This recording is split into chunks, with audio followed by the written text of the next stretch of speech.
بسم اللہ الرحمن الرحیم۔ خلاصہ قرآن، داعی قرآن مفتی عتیق الرحمن شہید رحمہ اللہ۔ سورہ الرحمن شروع ہو رہی ہے۔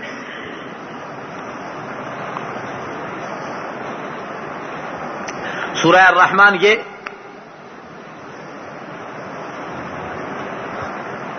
مکی صورت ہے۔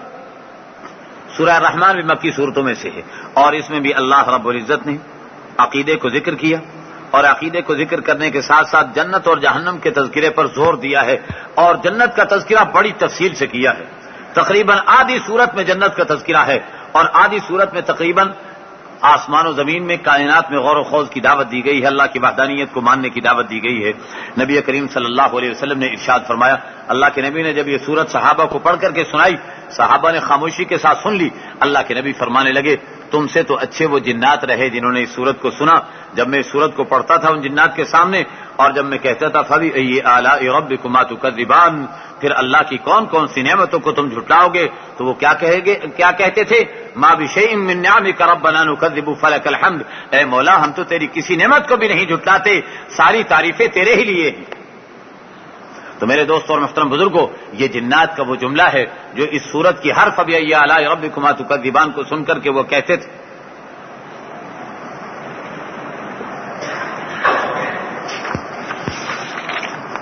ہاں، تو اس سورت کو نبی کریم صلی اللہ علیہ وسلم نے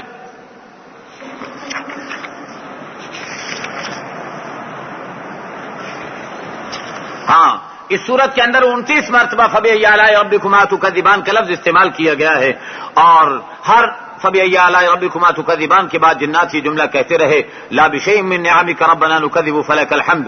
اللہ کے نبی علیہ الصلوۃ والسلام نے ارشاد فرمایا، لِكُلِّ شَيْءٍ عُرُوسٌ وعروس القرآن الرحمن، ہر چیز کی زیب و زینت اور دلہن ہوا کرتی ہے، اور قرآن کریم کی دلہن سورہ الرحمن ہے۔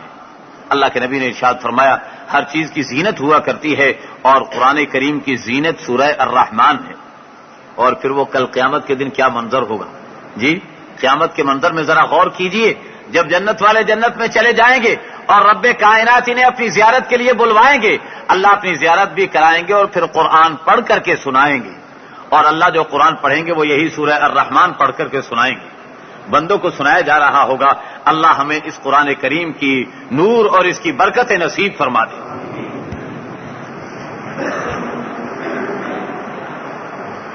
قرآن کریم کا بیان کرنے کا انداز بھی بڑا عجیب ہے۔ اس میں قرآن دعوت دے گا، غور و خوض کرنے کی دعوت دے گا ابتدا میں، اور کیسا انداز ہوگا قرآن کریم کا۔ قرآن یعنی ایک تو آپ دیکھیں گے کہ آیتوں کے اندر ایسا تناسق اور تناسق پایا جاتا ہے، جہاں ایک آیت ختم ہوئی اسی انداز پر دوسری، اسی انداز پر تیسری۔ الرحمن علم القرآن خلق الانسان علمہ البیان الشمس والقمر بحسبان والنجم والشجر يسجدان والسماء رفعها ووضع الميزان ألا تطغوا في الميزان وأقيموا الوزن بالقسط ولا تخسروا الميزان والأرض وضعها للأنام فيها فاكهة والنخل ذات الأكمام والحب ذو العصف والريحان فبأي آلاء ربكما تكذبان۔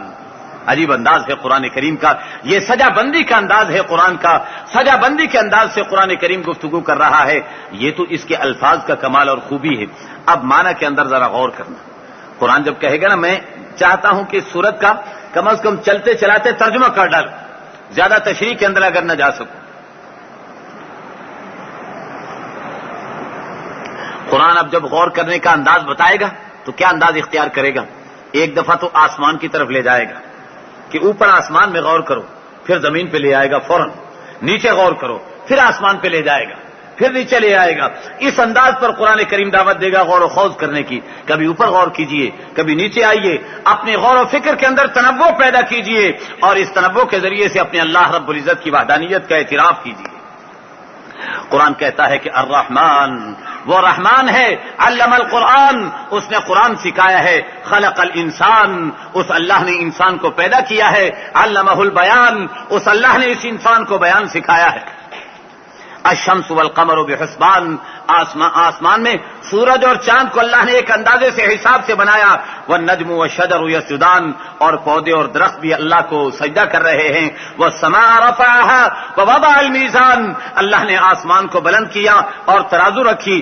اللہ تطغوا فی المیزان، تاکہ تم لوگ اس ترازو کے اندر زیادتی نہ کرو. واقیموا الوزن بالقسط ولا تخسروا الميزان، اور وزن کو انصاف کے ساتھ کیا کرو اور ترازو میں کمی نہ کیا کرو. والارض وضعها للانام، اور اس زمین کو اللہ نے مخلوقات کے لیے بنایا ہے.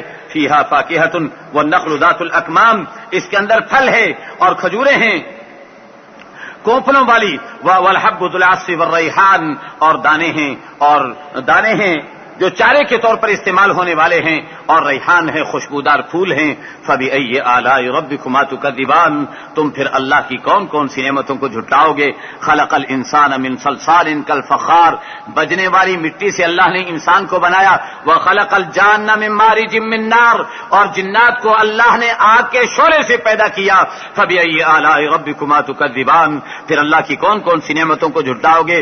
رب المشرقین ورب المغربین، وہ مشرقین کا بھی رب ہے، وہ مغربین کا بھی رب ہے. فبأي آلاء ربكما تكذبان، تو اللہ کی کون کون سی نعمتوں کو جھٹلاؤ گے. یہاں تھوڑی سی بات سنتے چلے جائیے. بعض سطحی نظر رکھنے والوں کو یہاں اعتراض پیدا ہو جاتا ہے کہ دو مشرقوں کا رب، دو مغربوں کا رب، حالانکہ مشرق بھی ایک اور مغرب بھی ایک. کیوں جی؟ ایسا ہی ہے نا، مشرق بھی ایک مغرب بھی ایک. لیکن قرآن یہ کہتا ہے، قرآن نے یہ بھی کہا کہ رب المشرق والمغرب لا الہ الا هو فاتخذ منہ وکیلا. قرآن یہ کہتا ہے کہ مشرق کا بھی رب وہی ہے، مغرب کا رب بھی وہی ہے. اور دوسری جگہ قرآن کیا کہتا ہے؟ رب المشارق والمغارب، اللہ مشرقوں کا بھی رب ہے اور اللہ مغربوں کا بھی رب ہے. تو قرآن کریم نے تو مشرق اور مغرب کو ایک بھی ذکر کیا، دو بھی ذکر کیا، اور جمع بنا کر بھی ذکر کیا ہے. اب اس کی توجیہ کیا نکلے گی، کس انداز پر اس کا مفہوم نکلے گا کہ بات صحیح ہو جائے، عقل بھی اس کو تسلیم کر لے. ورنہ عقل تو کہتی ہے کہ مشرق بھی ایک اور مغرب بھی ایک ہے.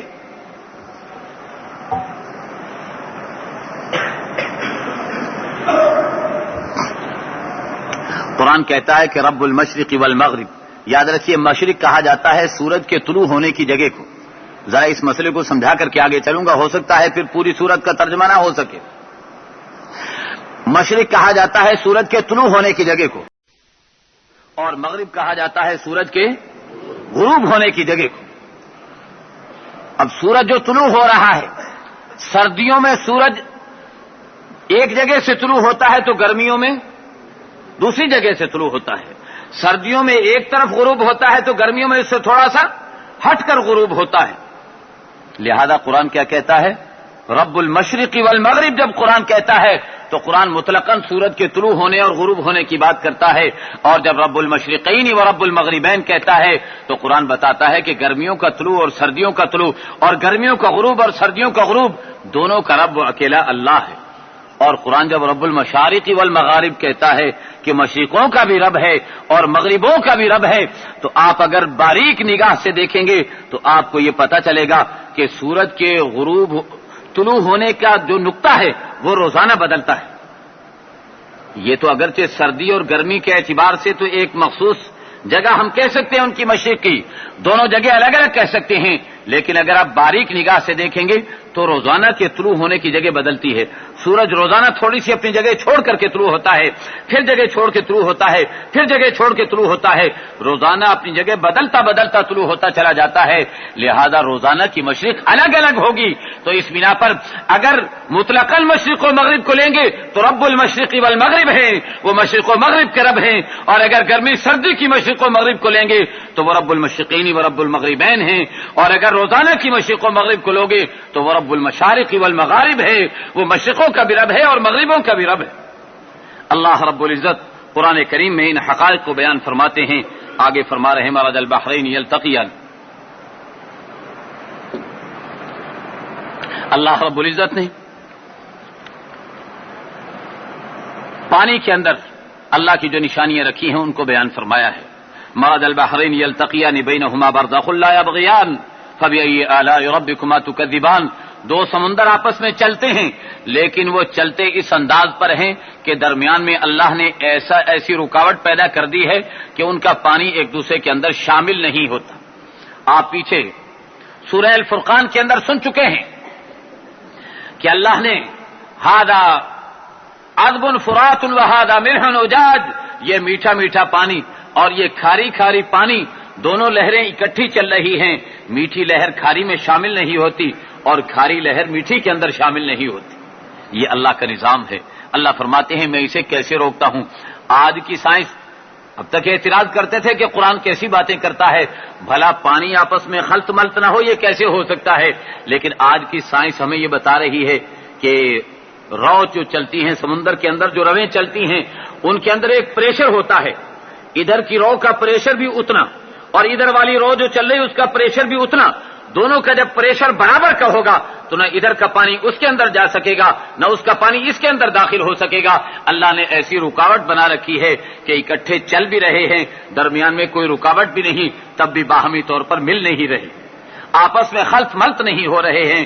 اللہ کہتے ہیں میری قدرت کو جان لو اور مجھے سب سے بڑا رب تسلیم کرو، اس سے بڑا رب کوئی نہیں ہے. قرآن کریم آگے اللہ اکبر، قرآن کہتا ہے کل من علیہا فان ویبقى وجہ ربک ذو الجلال والاکرام.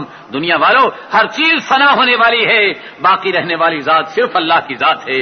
رہے نام اللہ کا، اللہ کے سوا کوئی دوسرا دنیا کے اندر باقی رہنے والا نہیں. اللہ ہی اللہ رہیں گے اور باقی ہر چیز فنا ہو کر کے رہ جائے گی. آگے قرآن کریم نے قیامت کے دن کو کچھ تذکرہ اور مجرموں کو قیامت کے دن جو پیش کیا جائے گا اس کا کچھ تذکرہ کیا ہے. اور قرآن کہتا ہے یعرف المجرمون بسیماہم فیؤخذ بالنواصی والاقدام. مجرمین ان کے چہروں سے پہچان لیے جائیں گے اور انہیں پیشانی کے بالوں سے پکڑ کر گھسیٹ گھسیٹ کر کے جہنم میں ڈالا جا رہا ہوگا.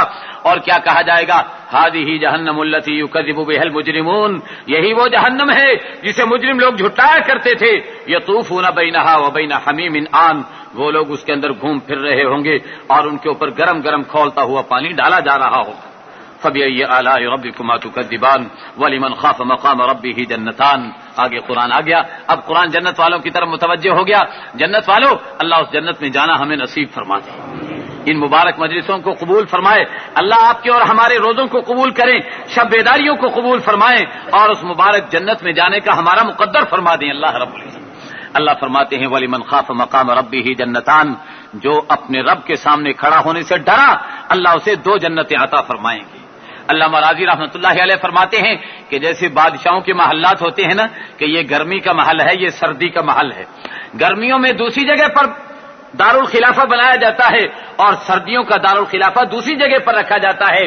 چھٹیاں منانے کے لیے بادشاہ سلامت کہیں اور جاتے ہیں اور اپنی فرائض منصبی ادا کرنے کے لیے کہیں اور جاتے ہیں. اللہ فرماتے ہیں جنت میں جانے والوں کو میں ایسے بادشاہ بنا کر کے رکھوں گا کہ انہیں 2 جنتیں دوں گا. ایک جنت کے اندر رہیں گے، پھر جب ان کا دل چاہے گا دوسرے موسم میں دوسری جنت میں چلے جایا کریں گے. وَلِمَنْ خَافَ مَقَامَ رَبِّهِ جَنَّتَانِ، جو رب کے سامنے کھڑا ہونے سے ڈرے. اللہ یہ ڈر ہمیں نصیب فرما دے. ایک صحابی کا تذکرہ آتا ہے، تشریف لے جا رہے تھے، کسی عورت نے اپنی طرف متوجہ کرنے کی کوشش کی، شیطان نے انہیں بھی بہکا دیا. ایک قدم ان کا اٹھا، قدم جو آگے اٹھا تو اچانک انہیں اللہ کا خوف دامن گیر ہوا اور ایسا ڈر لگا کہ کلیجہ پھٹا اور وہیں مر گئے. انہیں جب دفنایا گیا حضرت عمر رضی اللہ تعالیٰ عنہ کو اطلاع ہوئی تو حضرت عمر رضی اللہ تعالیٰ عنہ وہاں پہنچے، قبر پر پہنچے اور قبر پر کھڑے ہو کر کے قرآن کی یہ آیت تلاوت کی وَلِمَنْ خَافَ مَقَامَ رَبِّهِ جَنَّتَانِ. جو اپنے رب کے سامنے کھڑے ہونے سے ڈرا کرتا ہے اللہ اسے 2 جنتیں عطا فرماتے ہیں. قبر سے جواب ملا کہ امیر المومنین میرے اللہ نے وہ دونوں جنتیں مجھے عطا فرما دی ہیں. وَلِمَنْ خَافَ مَقَامَ رَبِّهِ جَنَّتَانِ، جو اللہ کے سامنے کھڑا ہونے سے ڈرے گا اللہ اسے 2 جنتیں عطا فرمائیں گے.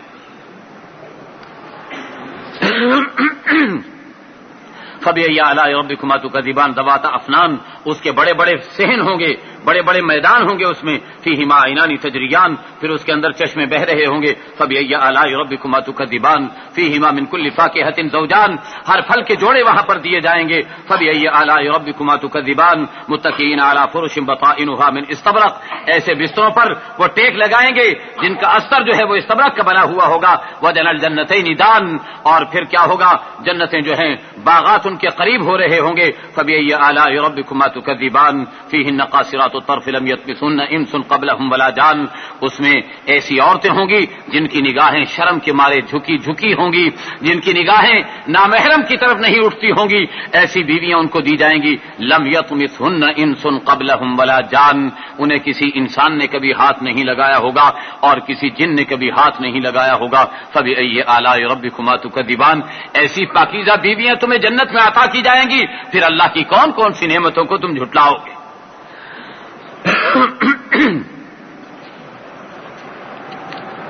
قرآن کہتا ہے کأنہن الیاقوت والمرجان، ان کو دیکھو گے تو خوبصورتی میں ایسے لگیں گی جیسے یاقوت و مرجان کے خوبصورت پتھر ہوتے ہیں. اور آگے کیا کہتا ہے فبأي آلاء ربكما تكذبان هل جزاء الإحسان إلا الإحسان، ارے احسان کا بدلہ تو احسان ہی ہوا کرتا ہے. فبأي آلاء ربكما تكذبان ومن دونهما جنتان، اس کے علاوہ دو باغ اور تمہیں دیں گے. فبأي آلاء ربكما تكذبان مدہامتان، وہ باغ بڑے گھنے ہوں گے. فبأي آلاء ربكما تكذبان فيهما عينان نضاختان، اس میں دو چشمے بہ رہے ہوں گے. فبأي آلاء ربكما تكذبان فيهما فاكهة ونخل ورمان، اس کے اندر پھل ہوں گے، اس کے اندر کھجوریں ہوں گی اور اس کے اندر انار بھی ہوں گے. فبأي آلاء ربكما تكذبان، اپنے رب کی کون کون سی نعمتوں کو جھٹلاؤ گے. فيهن خيرات حسان، اس میں بھلی بھلی اور بڑی خوبصورت بیویاں ہوں گی. فبأي آلاء ربكما تكذبان حور مقصورات في الخيام، ایسی حوریں ہوں گی جو اپنے پردے کے اندر خیموں کے اندر رکی رہتی ہیں. فبأي آلاء ربكما تكذبان، تم کون کون سی نعمتوں کو جھٹلاؤ گے. حضرت تھانوی رحمۃ اللہ علیہ نے یہاں لکھا ہے کہ اللہ نے ان حوروں کی تعریف کی ہے کہ اپنے خیموں میں دبی رہتی چھپی رہتی ہیں. معلوم ہوا کہ اللہ کے یہاں وہ عورت قدر کے لائق ہے جو اپنے گھر میں چھپی رہتی ہو، اپنے گھر کے اندر بند ہو کر کے رہتی ہو. بازار میں ولا تبرجن تبرج الجاہلیت الاولی، اپنی زیب و زینت کو لے کر کے دنیا میں پھرتی نہ ہو، بلکہ اپنی زیب و زینت کو گھر میں رکھے ہوئے ہو اور اس کی نگاہیں بھی شرم کے مارے جھکی رہتی ہوں.